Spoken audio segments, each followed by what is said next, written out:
Welcome back to My Leadership. I'm Jim Angus. I'm super excited to join you again.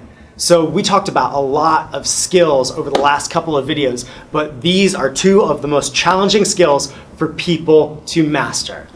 Leaders all have a difficult time with communication and resolving conflict. So let's cover both of these in this session. It's going to be a lot of fun. We're going to begin with communication.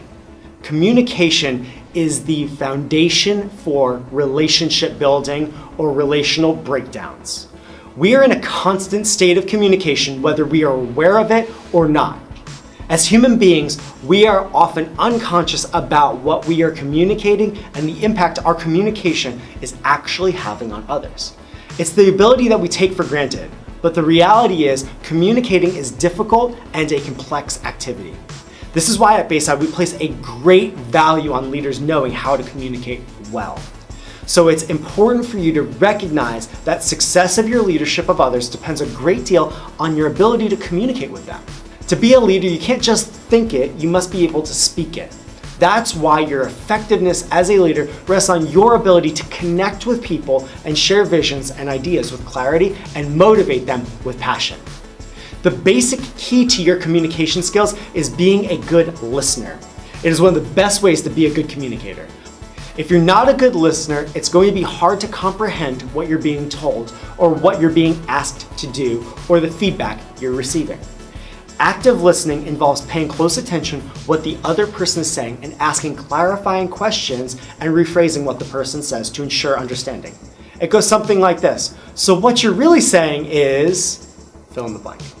Through active listening, you'll be able to better understand what the other person is saying, and then you can actually respond appropriately because you've fully comprehended what they're communicating to you. Jesus shared most of his messages through stories, and you should too. If you read carefully, you can see that he uses the power of simple and familiar narratives because he's not just an educator, he is a strategic communicator. Leaders never want to take what is simple and make it complicated. In fact, they have the opposite ability. They take what's complicated and boil it down to the most simple phraseology possible.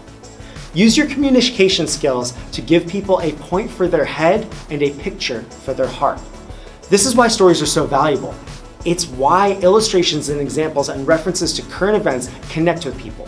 Pay attention how you say what you say. Secondly, it's not just about what you say, but why do you say it? Jesus spoke from deep convictions inside of himself. His words were from his heart and he spoke with passion. He didn't speak out of routine or obligation. His words always had great meaning. As a leader, please remember this, there are no boring subjects. Part of your success as a leader is dependent on understanding why you are saying what you are saying. And remember, why always points back to the vision. The number one thing that you can do as a leader when communicating is connecting the dots. You'll often deliver content about what and when and how, but always connect the dots back to why, back to the vision. God has called us to launch one campus a year every single year, and you are here to help. And finally, it's not just what you say, but when you say it. At times, Jesus was conspicuously silent when he was tempted to speak. At other times, he spoke when it was completely inappropriate to speak. He understood the critical importance of timing. And as a leader, this is an area you'll probably need to develop in, knowing when to speak and when not to speak.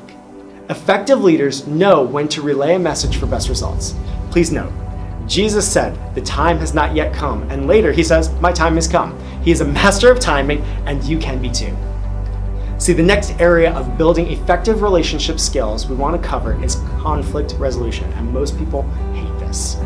Leaders often live in the middle of this topic because leadership is all about people, and wherever there are people, there are problems. There is simply no getting away from conflict. See, we have the opportunity to extend grace over one another inside of the church because we have an understanding of how to communicate conflict and build relational skills by dealing with relational conflicts. Now, no leadership model exists that will eliminate disagreements and clashes in personalities altogether. In fact, the tension that comes from conflict can be healthy and beneficial to growth if dealt with correctly. So the question for you as a leader isn't, will I face conflicts? But how can I best manage conflicts when they arise? And how can I get others to grow when dealing with them? So what did Jesus do about conflicts on his team? Because he had a lot. Well, I'm going to state the obvious because even for a leader, this can be a hard lesson to learn. Jesus dealt with conflict head on. See, Pastor Craig Groeschel says it like this: you can't correct what you don't confront. So when there's an issue, you must deal with it head on in a Matthew 18 manner. In the book of Mark, Jesus' disciples also began arguing about who is the greatest. Every time you turn around, these guys are arguing. Is it Peter? Is it John? I'm the greatest. He's the greatest. No, I'm the greatest. And Jesus breaks it all down and brings in servant leadership. If anyone wants to be first, he wants to be last and the servant of all. He also brought a child to stand in their midst as an example to them. This principle was clear. Jesus was calling them together to deal with the conflict. He didn't avoid it. He dealt with the conflict head on. Also, a leader must be ready to discuss the impact the conflict is having on team dynamics and performance, because watch what Jesus does next. He redirects his disciples back to the mission after that conflict. In Mark 10:43 through 45, he says, "Whoever wants to become great among you must become your servant. Whoever wants to be first must become slave of all. For even as the Son of Man came not to be served, but to serve, and he gave his life away as a ransom for many." He was intentional about pointing out that the conflict was distracting them from the greater mission. So once again, how did Jesus deal with conflict within his team? That's right, he dealt with it head on. You guys are smart.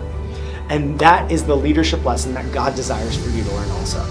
Deal with any outstanding conflict right away and then refocus, reorient, realign them to the mission of Bayside. How each person's role on the team is critical to the overall benefit of the entire church. Now I know this sounds daunting, right? You want me to confront someone. You want me to intervene in a disagreement. You want me to correct someone's poor attitude and misaligned behaviors. And the answer is yes. If you're a leader, the answer is always yes. Because this is what leaders do. And let's be honest, when you work to resolve conflict, three things happen. First, you grow, and then you help others grow, and then you help advance the mission. And when you ignore conflict, the opposite thing happens. When you don't grow, you don't help others grow, and you don't advance the mission. Now, I know that this isn't easy, and it probably doesn't come naturally to any of us. I know it didn't come naturally to me. So here are 5 strategies that can be helpful to successfully resolve conflict. Number 1, define acceptable behavior. Remember, it's a leader's responsibility to define reality. It's important to help others know what is acceptable and what is not in a given culture. This is why having clearly defined values is really important, and every ministry has that. Values create frameworks for behaviors. And so when you're coming into a ministry, ask them what the values are. The whole reason that this is in existence is because we want to teach you the values of leadership. Second principle is the what's in it for me principle. People are innately selfish, and in conflict, it is usually when we act the worst. And so when you are coming at somebody with a bad attitude and you want to address that conflict head on, we always have to come at it from what are they going to get out of it? What are they going to take away from this? We always have to answer the question, what is in it for the person who has the problem? Number 3, embrace the importance factor. Smart leaders pick their battles and avoid conflict for the sake of conflict. However, if the issue is important enough to create a conflict, then surely it's important enough to resolve. The importance factor also relates to timing. Some conflicts need to be resolved in the moment because they're that important, while others can be put on the back burner for a future conversation or a follow-up. Number 4, agree on a cooperative process. Being a great leader means getting everyone involved and agreeing to cooperate in order to resolve the conflict. This means putting the team first and may involve others and having them set aside their opinions or ideas for a time. If someone wants to win more than he or she wants to resolve the conflict, it will create a stalemate, so be intentional about using your leadership influence in guiding others to the place of cooperation. And finally, number 5, view conflict as an opportunity. You may not realize it, but hidden within virtually every conflict is the potential for a tremendous teaching or learning opportunity. As a leader, you must realize that there is a disagreement, there is a potential for growth and development. If you're a leader who doesn't leverage conflict for team building and leadership development purposes, you're missing a huge opportunity. So think about it like this. If you avoid conflict, you're avoiding growth, and in doing so, you're also avoiding leading. Being able to communicate and resolve conflicts effectively are 2 critical aspects of being a great leader. As I've pointed out, to you. Jesus was the master of both, and you can be too. Communication and conflict resolution is what great leaders do. So remember, as you are leading your team and you're speaking the vision and you're connecting with people and you're aligning them to their purpose and aligning them to the vision of the church, remember the words you say have more influence than you know, and it's up to you to help others grow through that.